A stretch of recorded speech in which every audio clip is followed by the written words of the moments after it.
ஆகாவிசு மையநேய அன்பர்கள் அனைவருக்கும் வணக்கம். இன்றைய பதிவு தமிழுக்கு எவ்வளவு பெருமை இருக்கிறது என்று தமிழனாக பிறந்த ஒவ்வொரும் தெரிந்து கொள்வது மிகவும் அவசியம். சொல்லப்போனால் சிங்கப்பூரில் இந்தியர் என்பது தமிழ்தான். அதாவது இந்தியர்னால் தமிழன் தான் அவன். மலேசியாவிலும் இந்தியர் என்பது தமிழன்தான். மொரிஷியஸிலும் இந்தியர் என்பது தமிழன்தான். ரீயூனியனில் இந்தியர் என்பதும் தமிழன்தான்.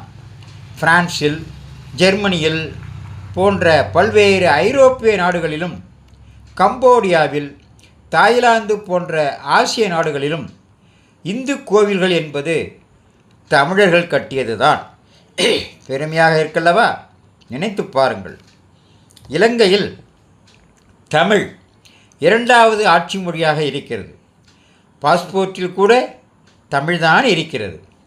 மலேசியாவிலும் அரசு நிர்வாகம் மற்றும் அமைச்சர்களாக தமிழர்கள்தான் கோலோச்சுகின்றனர். சீன கம்யூனிஸ்ட் அரசு இந்திய மொழிகளில் தமிழை மட்டும்தான் வானொலி சேவையாக வழங்கி வருகிறது. கனடாவில் தமிழர் தினம் என்று ஒரு நாளே அரசு கொண்டாடுகிறது. கனடாவில் தமிழர் தினம்னு ஒரு நாள் அரசே கொண்டாடி வருகிறது.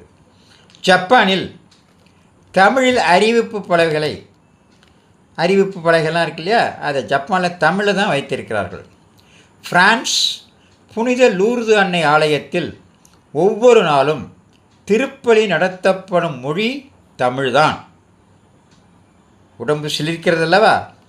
சிங்கப்பூர், மலேசியா, மொரிஷியஸ், இலங்கை இந்த நாடுகளின் காசுகளிலும் எழுதப்பட்டிருக்கும் ஒரே இந்திய மொழி தமிழ்தான். 6க்கும் மேற்பட்ட நாடுகளில் இந்திய மொழிகளிலேயே அலுவல் மொழியாக ஏற்றுக்கொள்ளப்பட்ட ஒரே இந்திய மொழியான தகுதியுடன் தமிழ்தான் சிறப்பாக இருக்கிறது. 12 நாடுகளில் தமிழை அலுவல் மொழியாக்கும் பணிகளில் அந்தந்த அரசாங்கங்கள் ஈடுபட முனைந்திருக்கின்றன. 200 நாடுகளிலும் வாழும் ஒரே இனம் உலகிலேயே தமிழ் இனம் மட்டும்தான்.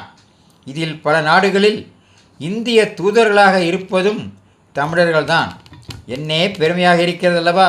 உலகத்துடன் உண்மையாகவே இணைந்திருப்பது இந்தியாவை அடையாளப்படுத்த வேண்டுமென்றால் இந்திய நாடு முழுவதும் தமிழை பாடமொழியாக இருக்குது. இதையெல்லாம் லைக் செய்யுங்கள், சப்ஸ்கிரைப் செய்யுங்கள். மீண்டும் நாளை